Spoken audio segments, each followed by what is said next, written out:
Hello, much love, namaste, happy Twin Flame Tuesday. In this video, we are going to be talking about 3 things not to do if you are trying to manifest or come into alignment with a twin flame union, a reunion, building that solid foundation, having that happy, loving soulmate relationship. So my name's Rachel, if you don't already know me, and I am an intuitive energy healer, and I also do card readings and guided messages, and I have a pretty large twin flame client base. And so from working with the twin flames, and I'm honestly very disconnected from anything that is out there regarding twin flames, but I'm told what's going on by a lot of my clients. And I found that there are 3 things that really prevent, maybe not prevent, but elongate the separation and, slow things down and prevent a lot of the true healing that can take place through this twin flame journey. So what are they? The first thing that you want to stop doing or avoid doing if you want union with your twin is to engage in anything that might cause fear, doubt, or cause you not to trust yourself. So what am I talking about? I'm talking about possibly YouTube videos like this, card readings, all of this information about what's going on in the Twin Flame Collective. Now, this is important, you can, if that helps you, if those give you faith, if they give you tips on how to heal and how to go about this journey in a healthy, self-loving way, then by all means, read what you want, watch what you want, watch all the card readings you want.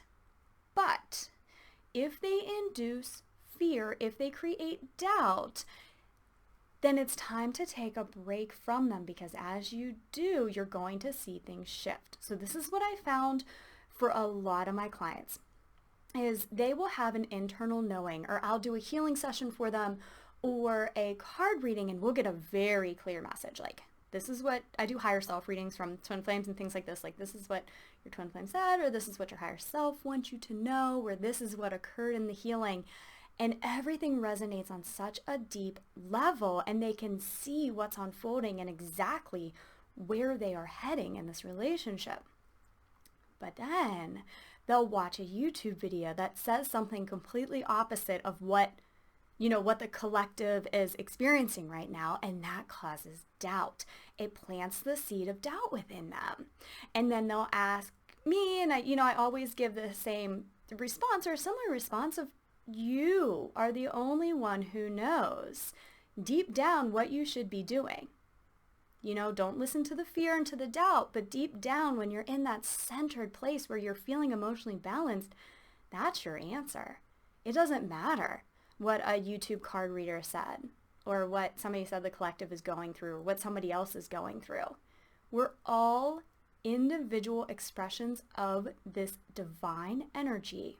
We are not meant to go through everything on the exact same timeline in the exact same manner. We have different lessons to learn. We have different karma to work out. We have different life purposes and dharma. So, trust yourself and recognize when things create fear or doubt versus when they create a space for you to trust yourself even more and do the work that you need to do. So sometimes it becomes almost like an addiction, because we look for that outside validation to tell us everything's okay. So we feel fear, we feel doubt. And then we go on YouTube and we see a great headline for a card reading, and then we click on it. But then there's like one piece of that card reading that creates more doubt. So then we want to watch additional ones to make sure that all our answers are met and that everything's going to be okay. I'm not saying everybody does this, but it is common. And what that is it's a habitual fear-inducing loop that we're getting in. And I might get some backlash for saying this, and I do twin flame card readings and stuff like that. So like, I'm one of those people. But this is where your discernment comes in.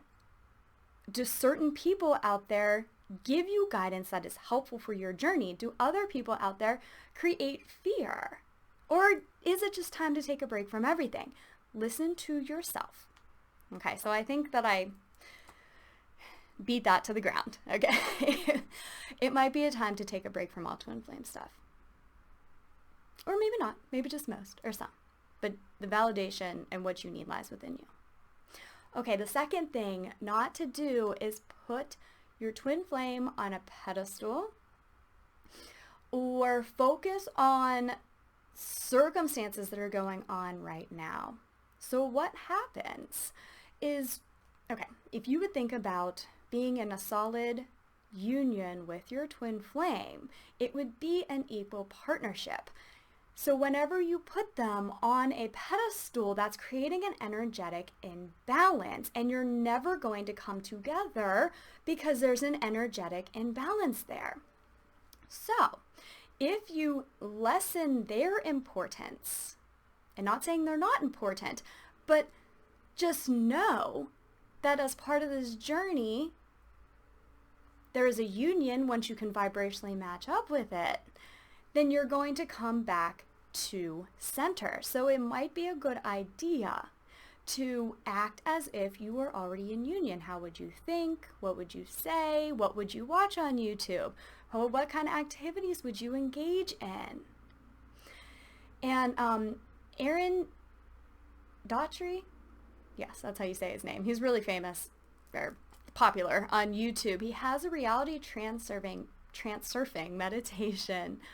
You can look at his channel, and it is specifically designed to reduce the importance of something you're trying to manifest. And he talks a lot about what happens energetically when you put anything, not even a person, but anything on a pedestal, and how it's actually almost impossible to ever line up with that individual or with that manifestation. So you're wanting to just act as if, be as if, live in the moment, and I have some other manifestation videos that talk about this more in depth. So the third thing that you do not want to do if you are trying to manifest this twin flame union is focus on what you're seeing in that other person, or focus on any lack that you're seeing in your reality.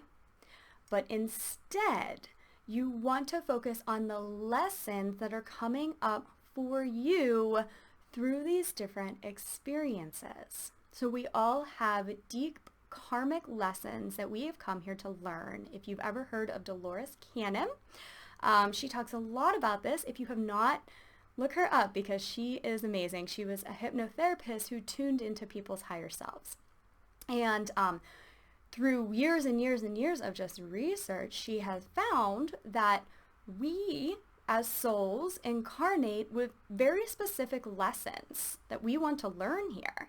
And we incarnate with other souls, twin flames, who help us learn those lessons. So the whole purpose of all the junk that you see in your reality is to essentially help you learn those lessons. And Dolores Cannon talks a lot about you cannot skip grades, meaning that if you're at the first grade level of learning this lesson, you can't skip to the 5th grade through any amount of anything, okay? But once you learn that first grade lesson, you're done with it and you move on to the 2nd grade. So what we are doing on this twin flame journey and through this lifetime, what a lot of twin flames are doing are maybe starting at like a, maybe you're a sophomore in high school whenever you incarnate. Well, you're going all the way to like the PhD beyond. You're getting your PhD, your MD, like all of it in this lifetime. So there's just a lot of lessons that you came here to learn, and that's why you made this contract with your twin flame, or however you believe the twin flame dynamic to work. Either way, your souls come here and their souls come here to learn these lessons. So you can choose to stay at this sophomore level and just kind of accumulate more lessons to learn by focusing on what you see, or placing blame outside of yourself.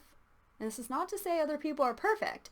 It's saying that when you blame the outside, then you're just not learning the lesson that you are meant to learn. So just screw all the outside right now.